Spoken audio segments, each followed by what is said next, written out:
24 horas en la comunidad. Con María Isabel Carminiani.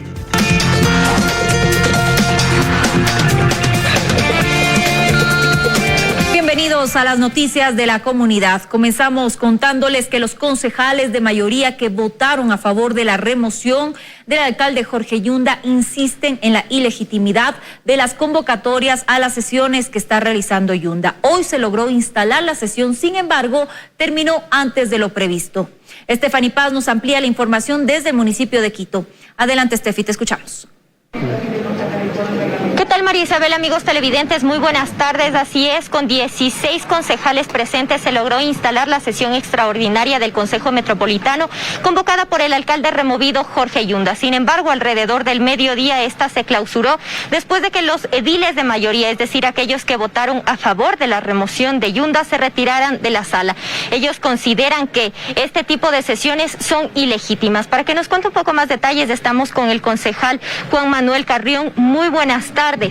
Buenas tardes, Stephen. Sí, en efecto, esas sesiones son ilegítimas, son indecorosas. Yo creo que hoy el doctor Jorge Yunda se desnudó como realmente es, la pobre catadura ética que tiene al exaltarse, al llevar como llevó las cosas hacia más bien situaciones ofensivas. Había que decirle a él que no le corresponde estar en ese lugar. Él ya no es el alcalde de Quito, él fue removido. ¿Qué le piden ustedes entonces a Yunda? Que nos deje trabajar, que desocupe ese espacio, que desocupe ese sillón. Nosotros hemos venido cumpliendo agenda de comisiones, de varios temas, por ejemplo el tratamiento del PUS, del Plan de Uso y Gestión del Suelo, temas que demandan nuestro empeño de varias horas y en los cuales le he visto al exalcalde, al doctor Jorge Yunda ausente. Por favor, déjenos trabajar, no siga entorpeciendo con artimañas jurídicas la posibilidad de que el vicealcalde ocupe el cargo que ahora le corresponde a él. Y precisamente para el día de mañana a las 10 se ha convocado a una nueva sesión extraordinaria. Según el alcalde removido, tendría previsto elegir a una nueva vicealcaldesa. ¿Qué opinan ustedes de este tema? Absurdo, una ofensa más hacia Quito. El doctor Jorge Yunda, que ya está removido, no puede arrogarse esas funciones, pretender cambiar ahora por su voluntad, por su antojo al vicealcalde es absurdo.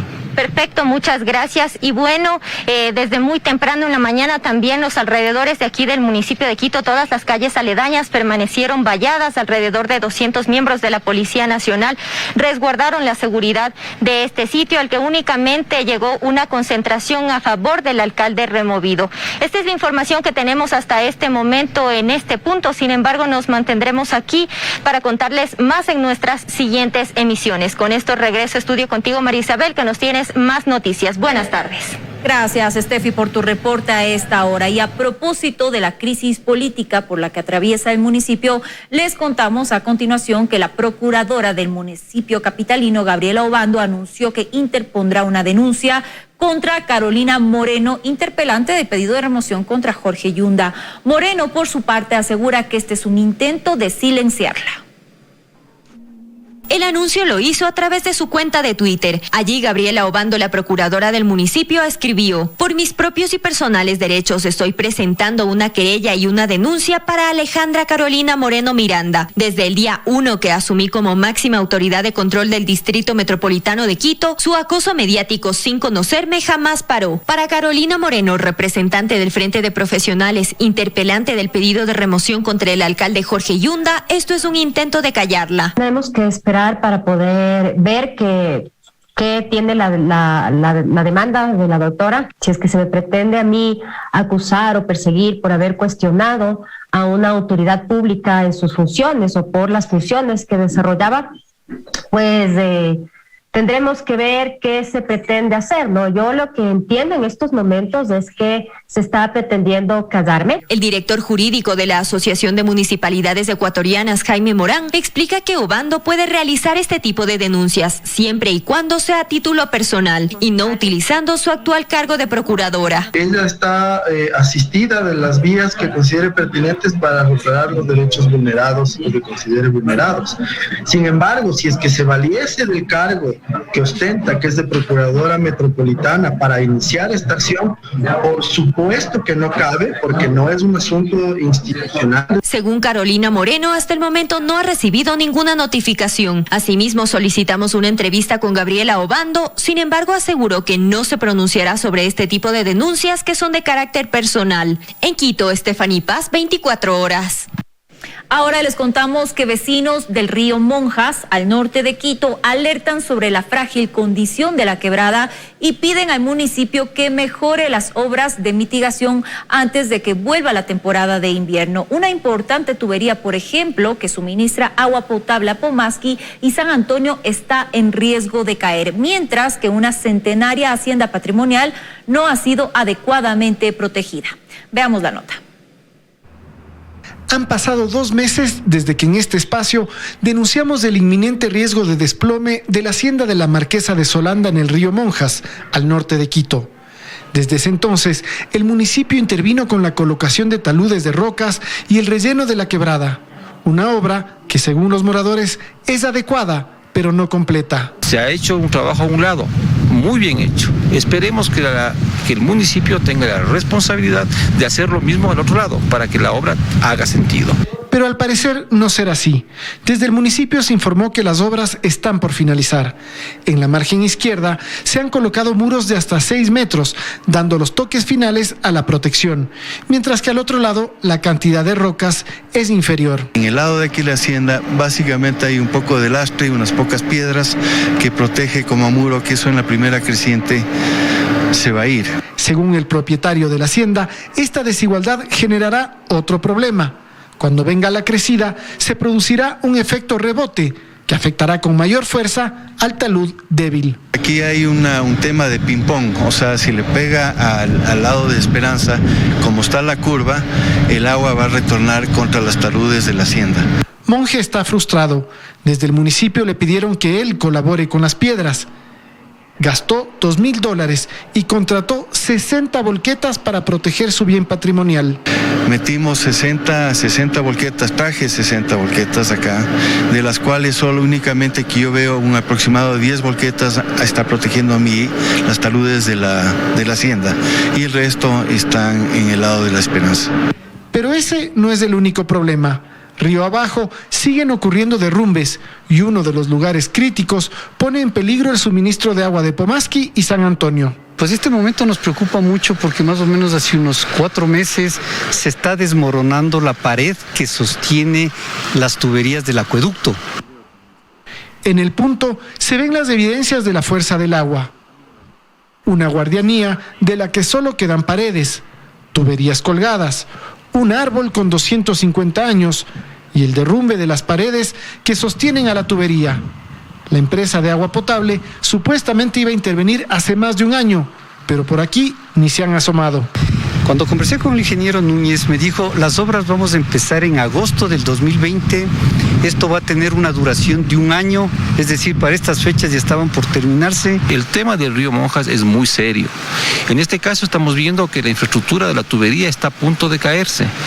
Igual sucede con el puente de la Marquesa en Pomasqui. Sin embargo, pasa el tiempo y las autoridades no hacen absolutamente nada en concreto para resolver estos problemas. La disputa política en la alcaldía, la indolente ausencia de liderazgo en Quito y la descoordinación entre entidades municipales que no quieren asumir responsabilidades más allá de su metro cuadrado hacen que la situación en el Monjas sea el escenario de una tragedia anunciada. Tomás Chufardi, 24 horas.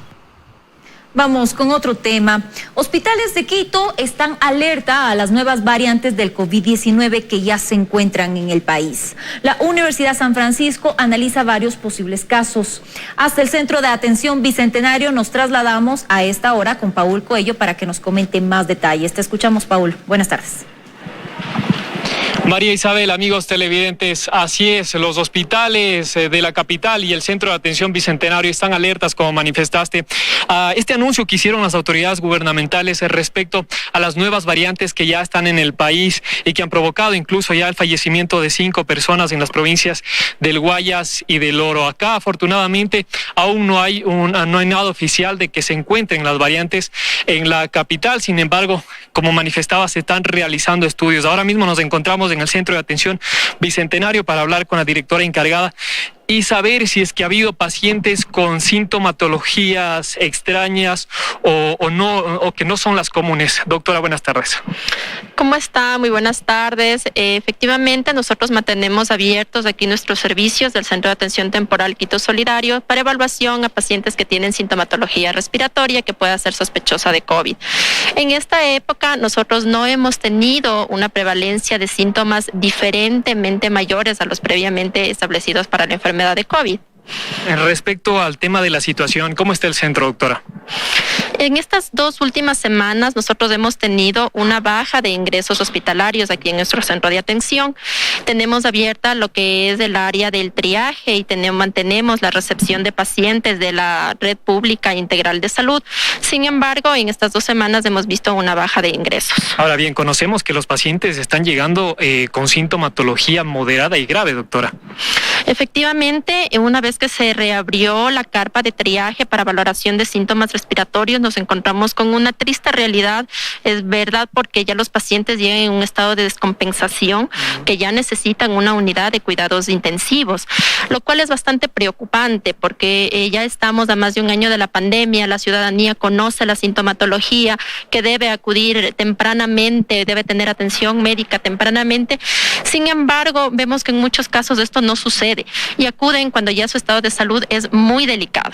Y la mayoría son jóvenes, ¿no, doctora? Entre 20 a 40, 45 años de edad, las personas que están acá. En estas últimas semanas hemos visto una prevalencia de pacientes de edades comprendidas entre 40 y 50 años que tenemos acá en nuestro centro. Entonces sí son pacientes jóvenes. Muchísimas gracias a la doctora. Bueno, contarles también que la Universidad San Francisco está realizando estudios precisamente respecto a estas nuevas variantes. Están analizando estudios de posibles casos que tendrían estas variantes. Estaremos atentos a los anuncios de las autoridades gubernamentales. Con esta información regreso a estudios. Isabel, tú con más noticias. Amigos televidentes, buenas tardes. Muchas gracias, Paul, por tu informe de estas variantes que mantiene alerta a las autoridades de salud, sobre todo porque podrían complicar la situación epidemiológica en el país. Vamos a hacer aquí una pausa comercial. Quédese en nuestra sintonía porque al regresar les contaremos sobre un accidente de tránsito que ocurrió en la provincia de Chimborazo y que dejó a 4 personas en estado crítico. Volvemos enseguida con los detalles.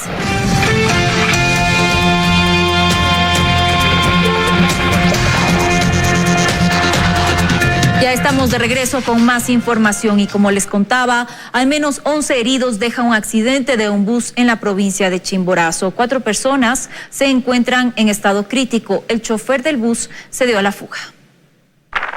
Un tráiler cargado de trigo y un bus de transporte interprovincial Patria son parte de un siniestro de tránsito registrado en el páramo de Návac, perteneciente al Cantón Colta, provincia de Chimborazo. Dejó como resultado 11 personas heridas. Estábamos conversando con un amigo aquí cuando una de esas siento el impacto. De un vehículo de transporte público con el vehículo tipo tráiler. El impacto provocó graves lesiones en 4 personas, por lo que fue necesario su traslado inmediato a hospitales de Colta y Riobamba. Los señores del cuerpo de bomberos le sacaron por las ventanas. El asfalto no estaba mojado ni tampoco había neblina. Ahora las autoridades tratan de ubicar al chofer de la unidad de transporte, quien se había dado a la fuga. El conductor del vehículo de transporte público no se encuentra en el lugar, únicamente el señor del tráiler. Personal policial y bomberos de Riobamba, Colta y Guano ayudaron a evacuar a los pasajeros por la ventana de emergencia. Y para otros se utilizó equipo de esterilización, entre ellos el controlador del bus, el que actualmente está bajo pronóstico reservado. Parte de los heridos, señor ayudante o controlador de la unidad de transporte público. El chofer del tráiler, aún desconcertado, aseguró que corrió con suerte, porque si el impacto se daba cuando verificaba los neumáticos, habría seguramente muerto. Más que todo no estaba golpeando las ruedas. Estábamos aquí parados adelante, porque estaba sola ya en la cara. En Colta, provincia de Chimborazo, Mercedes Chávez, 24 horas. Ahora les contamos que en los 2 últimos meses 250 personas dejaron la comunidad de Ambatillo Alto para viajar de manera ilegal a Estados Unidos. En esta zona rural, la falta de proyectos para la reactivación económica, turista y las deudas son algunas de las razones por las que grupos familiares deciden migrar. Casas y terrenos agrícolas quedan abandonados. Edith Jacome nos tiene más detalles desde la provincia de Tungurahua. Edith. Gracias, compañeros en estudios. En esta ocasión nos encontramos en la parroquia rural de Ambatillo, ubicado a 20 minutos de Ambato. En esta comunidad hay preocupación porque en las últimas semanas decenas de familias emigran al extranjero. Les contamos por qué. La comunidad de Ambatillo Alto cada vez está desolada. Los habitantes, en su mayoría adultos mayores, cuentan que cada día salen grupos familiares con destino a Estados Unidos. Cada semana salen 2, 3 familias están saliendo. Las casas están quedando cerradas por el motivo de que no hay trabajo. 5 familias viven aquí, 3 hijos y la esposa y el esposo. La casa quedó en media cera y la otra en todo vacío. Todo así es. Este abandono paulatino de la comunidad preocupa a sus líderes. No vamos tampoco a tapar el sol con un dedo, decirles que no están saliendo. Están en su derecho y están saliendo. Desconocemos de qué manera hacen el contacto respectivo. La salida ilegal obligó a los viajeros a realizar créditos hipotecando sus propiedades y otros con chulqueros. Porque van saliendo al país endeudando como $20,000. Decimos que emplee, pero dice aquí no hay movilización para emplear todo ese dinero. He gastado alrededor de como $40,000 más los intereses, casi van como $60,000 que uno está endeudado. Antes de la pandemia, las actividades agrícolas, el turismo comunitario y los talleres de calzado generaban ingresos, pero según sus habitantes parece que hoy nada es rentable. Porque aquí lamentablemente no hay fuente de trabajo, la gente aquí vivíamos todo de la artesanía, zapatos, todo, entonces aquí simplemente se fue de baja para la gente, la población que vivía de la artesanía. La parroquia de Ambatillo, un 60% fueron artesanos que fabricaban calzado de niño, niña, caballeros y damas. Entre tanto, más familias preparan su viaje con una ruta que poco o nada conocen. En Tungurahua, con imágenes de Washington Granda, Edith Jacome, 24 horas. Y las personas que decidieron quedarse tienen esperanza en las remesas que envíen sus familiares para reactivar los talleres de calzado y también la agricultura. Pero esperan además que los gobiernos locales presenten proyectos para la reactivación y así evitar la migración. Con este informe retornamos a estudios. Muchas gracias, Edith, por comentarnos sobre esta problemática, esta preocupante situación que se vive en la provincia de Tungurahua. Vamos con más. En estos primeros 15 días de julio, la Policía Nacional registra 15 denuncias de robos de vehículos. Este es el único delito en Quito que muestra un aumento en comparación con el año 2019.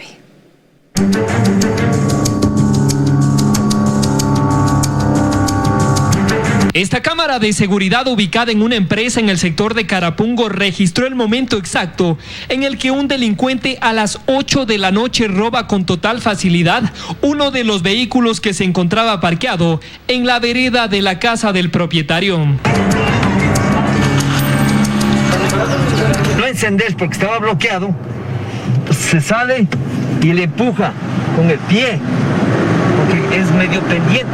Y en cuestión de minutos el delincuente logró mover el auto apagado para no ser descubierto hasta uno de los callejones oscuros del sector, donde lo encendió.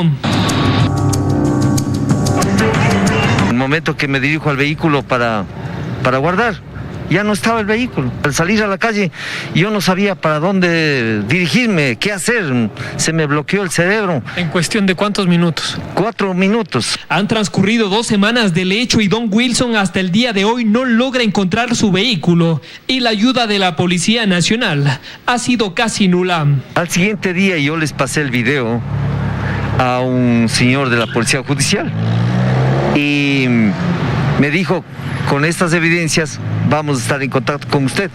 Solo el siguiente día. De ahí no he tenido ninguna respuesta por parte de la policía.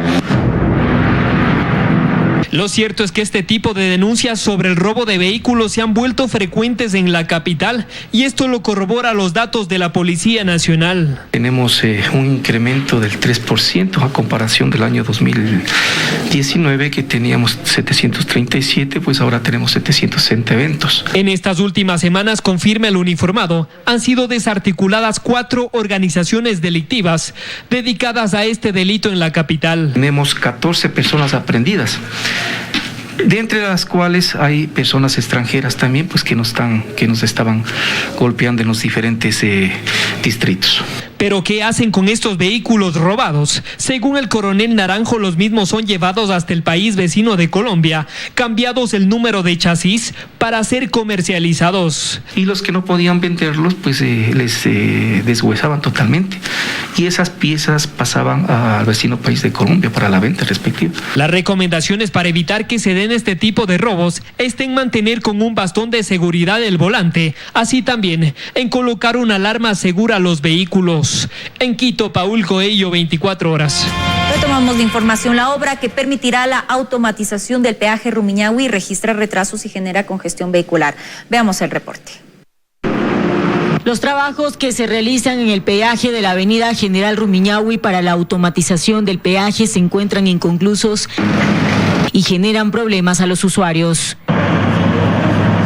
Se está avanzando poco a poco, pero sí sería factible que avancen un poco más para que no haya estos inconvenientes, ya que en las horas pico sí es un caos pasar por aquí, por este peaje. Sí hay bastante tráfico, sobre todo en las horas pico, en la mañana y en la tarde, 6 de la tarde, 6, 7. Quienes se movilizan desde y hacia el Valle de los Chillos por esta arteria enfrentan todos los días congestión vehicular que se genera por estos trabajos. Hay poca señalización, sería un poco más de señalización, más alargado al inicio de la obra, porque está, como le digo, está una señalización poca, que no hay mucha visibilidad para los conductores. Cuando la obra se termine, permitirá que conductores transiten por la vía, atraviesen el peaje y paguen de forma virtual. Es imposible transitar así, al menos en horas pico, para las personas que trabajamos sobre todo. Que habiliten todo porque así circula más rápido, no se hace mucha aglomeración. Los conductores denuncian que no se han cumplido los plazos y piden a las autoridades competentes agilitar el proceso para finalizar la obra. Creo que más de 6 meses, ya está imposible así. Hagan un buen estudio de la circulación. Sí, y que hagan funcionar lo del telepeaje, porque por algo estamos pagando. Desde la prefectura de Pichincha, quien realiza la obra, se nos informó que estos trabajos estarán culminados el próximo mes de agosto y que a partir de esta fecha se habilitarán todos los carriles. Que el 15 de agosto ya los carriles estén habilitados, los 5 carriles que van a estar habilitados de subida en el sentido Valle-Quito. Pero le garantizo que eso no es del inconveniente en sí, de que hay una congestión vehicular por los trabajos del tema de los pórticos que se está haciendo aquí en la autopista General Rumiñahui. Pero a partir de agosto ya eso va a estar sin ninguna novedad. Las autoridades también informaron que los sensores, las cámaras y las aplicaciones están habilitadas, que todos los vehículos que realizan su paso por este lugar se les registra el cobro en línea y que no habrá multas hasta que no funcione el proyecto en su totalidad. También se pidió a los usuarios de este peaje que actualicen sus datos. Helen Quiñones, 24 horas.